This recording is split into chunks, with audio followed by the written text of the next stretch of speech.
নমস্কার বন্ধুরা, কেমন আছো সবাই? আমরা তো বেশ ভালোই আছি। তো এই প্রচণ্ড গরমে আমি তোমাদের একটা ওই ম্যাঙ্গো ফ্রুটি করে দেখাবো। তো তোমরা দেখতে থাকো ম্যাঙ্গো ফ্রুটিটা আমি কেমন করি। বাজারে যে ম্যাঙ্গো ফ্রুটি কিনতে পাওয়া যায় সেটা হচ্ছে প্রচুর দামও নেয়, আর প্লাস কী ধরনের আম দেয় সেটা তো আমরা জানি না। তো বাড়িতে করে খাওয়াটা ভীষণ ভালো। আর ভীষণ আমি আমরা ভালো আম দিয়ে ভালো সুন্দর করে পরিষ্কার পরিচ্ছন্ন করে যদি খাওয়া যায়, বাচ্চারা এই ম্যাঙ্গো ফ্রুটিটা খেতে খুব ভালোবাসে, বড়রাও ভালোবাসে। তো বাড়িতে করলে অনেকটা বেশি পরিমাণেও খাওয়া যাবে আর পরিষ্কার পরিচ্ছন্নভাবেও করা যাবে ভালো ফ্রেশ আম দিয়ে।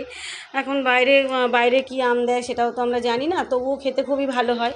তো এই আমটাকে ছাড়িয়ে নিয়ে পাকা আম চারটে নিয়েছি, আর ওই একটা কাঁচা আম নিয়েছি, আর সবগুলোই গোলাপ খাস আম।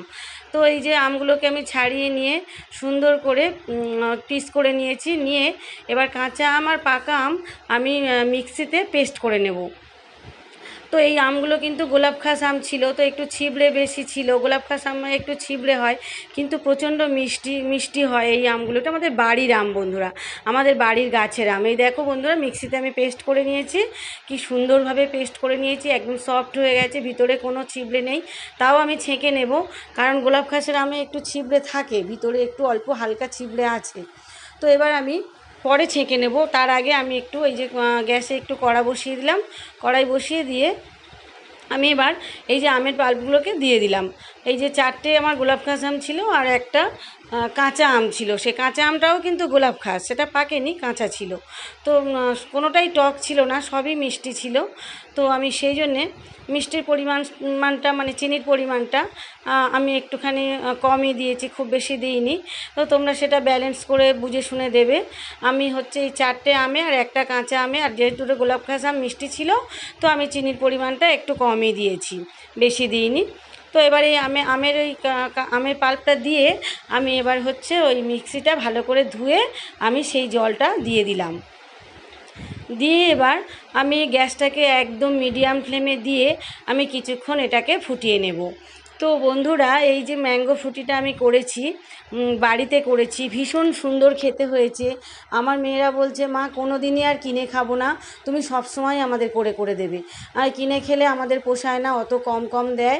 আর এই যে দেখো বন্ধুরা, চিনিটা আমি আমার পরিমাণ মতো আন্দাজ মতো দিলাম, তোমরা তোমাদের পরিমাণ মতো দেবে।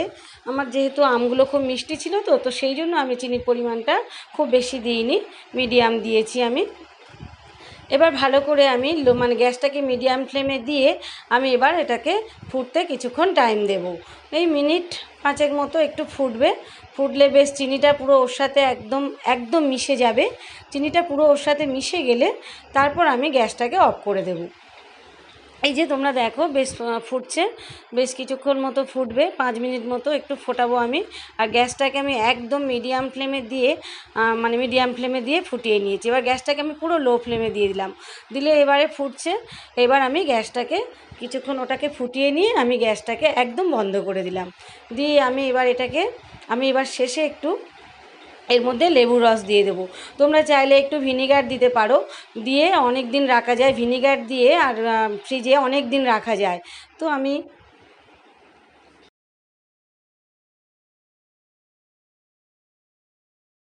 তো আমরা হচ্ছে ভিনিগার দিইনি, কারণ আমি ভিনিগার দিইনি, কারণ আমরা 2-3 দিনের মধ্যেই এটা সব খেয়ে নেব, তাই জন্য আমরা আর ভিনিগার দিইনি।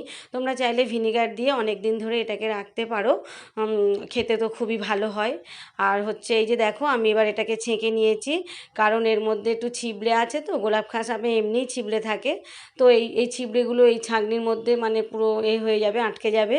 তো এই যে আমি ভালো সুন্দর করে ছেঁকে নিলাম, নিয়ে আমি এর মধ্যে কিছুটা পরিমাণ একটু ওই কড়াটাকে ধুয়ে একটু জল দিয়ে দেবো। আমি আর এক্সট্রা কোনো জল দিইনি, আমি একটু ঘনই খাবো, বাড়িতে যেহেতু করেছি একটু ঘন করেই খাবো। কিন্তু বাজারে কিনলে খুব পাতলা মতো একদম ফ্রুটিটা হয়, খুব একটা ভালো হয় না। আর এই যে কড়াটাকে একটুখানি সামান্য ধুয়ে সামান্য একটু জল আমি এর মধ্যে অ্যাড করে দিয়েছি। আমি কিন্তু খুব বেশি জল এর মধ্যে দিইনি। তো আমি একটু ঘন ঘন করেই করেছি জিনিসটা, যার জন্য আরও বেশি ভালো খেতে হয়েছে। তো এই যে তোমরা চাইলে ওই যে অনেক দিন মানে একটু ভিনিগার দিলে অনেক দিন বেশ ফ্রিজে রাখা যায়। তো আমরা খেয়ে নেব। আমার মেয়ে দুটো তো খুবই ভালোবাসে ম্যাঙ্গো ফ্রুটি খেতে, খুবই ভালোবাসে ম্যাঙ্গো ফ্রুটি, মাজা, ওরা এগুলো ভীষণ খেতে ভালোবাসে।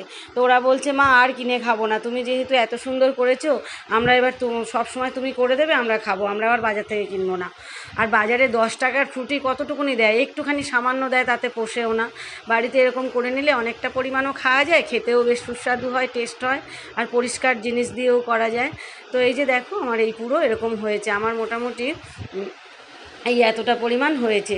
4টে আমে পুরো একটা ছোট্ট ডেকচি বাটি পুরো এরকম ভর্তি হয়ে গিয়েছে। এইবার আমি গ্লাসে ঢেলে নেব, নিয়ে আমি দেখাবো। দেখো বন্ধুরা, এই যে আমি সুন্দর করে সাজিয়ে নিয়েছি, এই যে একটা আমের পিস দিয়ে সাজিয়ে নিয়েছি খুব সুন্দর করে। এই যে দেখো আমার এরকম দেখতে হয়েছে। তো আমি টেস্ট করলাম। তো তোমরা এই পদ্ধতিতে করে দেখো, ভীষণ ভালো খেতে হয়েছে।